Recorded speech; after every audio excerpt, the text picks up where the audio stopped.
జతగా ఉండే వరమే నువ్వే ఇస్తే ఇంకేమి కావాలి జన్మకి.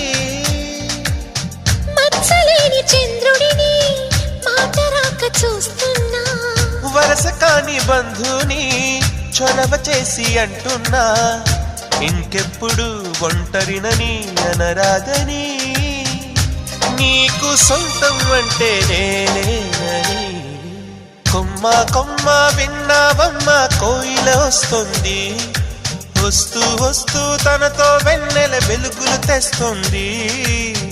ఏవమ్మ మరుమల్లి తోరణాలు కడతావా, చిలకమ్మ ఎదురేగి స్వాగతాలు చెబుతావా.